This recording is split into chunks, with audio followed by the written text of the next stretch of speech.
ने ज़मीन पर बैठने का फैसला किया, क्योंकि उन्हें डर था कि कहीं महंगा फर्नीचर गंदा न हो जाए।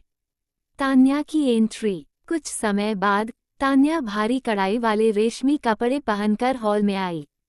वह सिर ऊंचा किए और आत्मविश्वास से भरे कदमों से चलती हुई आई।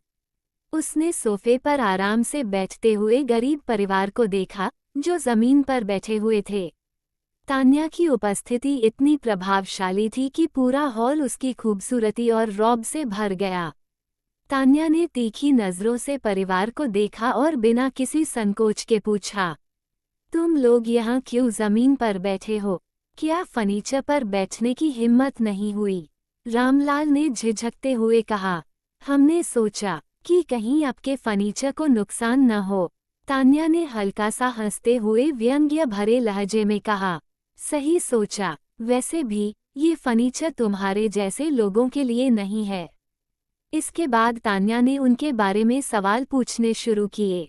उसने गौरी की ओर देखा और कहा, तुम ही हो गौरी? क्या तुमने कभी किसी बड़े घर में कदम रखा है? गौरी ने सिर झुका लिया और धीमे स्वर में कहा, नहीं मैडम। तान्या ने अपनी ठंडी हंसी के साथ कहा, अच्छा है, वैसे भी हमारे घर में तुम्हें ज्यादा दिखावा करने की जरूरत नहीं होगी। बस जो कहा जाए वो करना। तान्या का वर्चस्व। तान्या ने हर सवाल में अपनी अमीरी और उनकी गरीबी का फर्क साफ जाहिर किया। उसने अपनी बातों और व्यवहार से ये दिखाने की कोशिश की कि यह शादी केवल उनके परिवार की दया से हो रही है। गरीब परिवार उसकी हर बात पर चुपचाप सिर झुकाकर सहमत होता रहा। गरीब परिवार ने जब शादी की तारीख के बारे में पूछा, तो तान्या ने अपनी ठंडी और घमंड भरी आवाज में कहा, मैंने पंडित जी से बात कर ली है।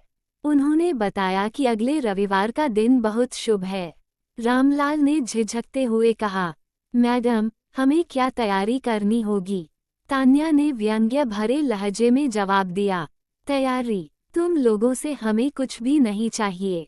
हमारी तरफ से सब इंतजाम हो जाएगा। बस अगले रविवार को शाम 4 बजे हमारे घर आ जाना।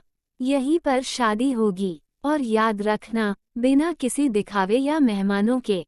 यह मेरी शर्त है। रामलाल और कमला ने सिर झुका लिया। उनकी आंखों में अपनी बेटी के लिए चिंता साफ दिख रही थी, लेकिन उन्होंने कोई विरोध नहीं किया। जब परिवार जाने लगा, जैसे ही परिवार जाने के लिए खड़ा हुआ, तान्या ने अचानक कठोर आवाज में उन्हें रोकते हुए कहा, अरे रुको, तुम्हारी बेटियों को तमीज सिखाई नहीं गई है।